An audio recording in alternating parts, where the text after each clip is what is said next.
Ustaz, saya mau tanya, paman saya pengguna khodam jin muslim katanya. Sering saya ditawarkan untuk pakai karena sering mengingatkan untuk sholat tepat waktu. Kalau badan sakit keselio bisa disembuhkan. Seperti disentak-sentak tahu-tahu sembuh. Apa yang harus saya lakukan untuk mengembalikan dia ke jalan yang benar ya? Ingatkan bahwasanya tidak boleh demikian ya. Oleh karenanya yang berhak menguasai jin cuma Nabi Sulaiman. Dan Nabi Sulaiman pernah berdoa, ya habli mulkan la yanbaghi li ahadin min ba'di innaka antal wahhab. Ya Allah, anugerahkanlah kepadaku suatu kerajaan yang tidak boleh untuk seorang pun setelahku. Sungguhnya Engkau Maha Pemberi anugerah. Oleh karenanya waktu Nabi sallallahu alaihi wasallam sedang salat, tahu-tahu ada jin ifrit mengganggu Nabi. Maka Nabi SAW mengatakan, famakkani Allahu minhu, maka Allah membuat aku bisa menangkapnya. Maka Nabi pun mencekik jin tersebut sampai Nabi mengatakan, aku merasakan dinginnya lidahnya atau liurnya. Nabi cekik dia. Kata Nabi, kalau bukan saya ingat, kemudian saya pun fadzakartu doa akhi, saya pun ingat doa saudaraku Nabi Sulaiman alaihissalam, yaitu ya Allah anugerahkan kepadaku kerajaan yang tidak boleh bagi seorang pun setelahku.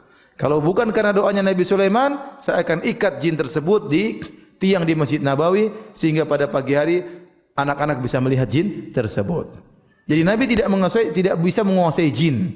Kenapa? Karena doa Nabi Sulaiman tidak boleh ada seorang pun menguasai jin kecuali Nabi Sulaiman alaihissalam. Makanya Nabi dalam banyak kegiatan, dalam perang Uhud, dalam perang Badar, Nabi tidak pernah pakai pasukan jin. Ya, padahal ada jin-jin yang masuk Islam. Jin mungkin sakti, tapi Nabi tidak pernah, karena tidak boleh bagi Nabi sallallahu alaihi wasallam. Yang boleh punya anak buah jin cuma siapa? Nabi Sulaiman. Yang kedua, Nabi Sulaiman waktu punya anak buah jin, mereka ditundukkan oleh Allah kepada Nabi Sulaiman. Tidak ada namanya pemberian mahar, tidak ada namanya kasih makan jin, tidak ada namanya ada syarat dan macam-macamnya. Nah, kebanyakan orang yang punya khodam-khodam ini pasti ada persyaratan. Contoh, saya punya kawan cerita, ya. Orang tuanya atau kakeknya punya keris. Keris itu sakti, tapi dia ada perawatan. Harus diinapkan, harus diinikan, harus dikasih apa. Ya, baru keris tersebut bisa berfungsi. Nah, saya khawatir orang yang punya khodam-khodam gini, dia pasti punya mahar atau pembayaran tertentu. Dan itulah nilai kesyirikan di situ. Ya. Makanya dalam Al-Quran Allah mengatakan, ya ma'syaral jinni qad istakthartum minal ins. Wa qala awliya'uhum minal insi rabbana istamta'a ba'duna bi ba'din. Ya.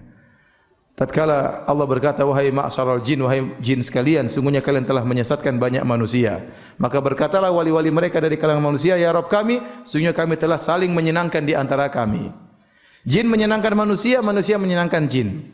Adapun jin menyenangkan manusia, jin membantu manusia. Keperluannya apa? Ya. Sampai ada orang tukang pijit, supaya pijitnya enak, dia pakai jin.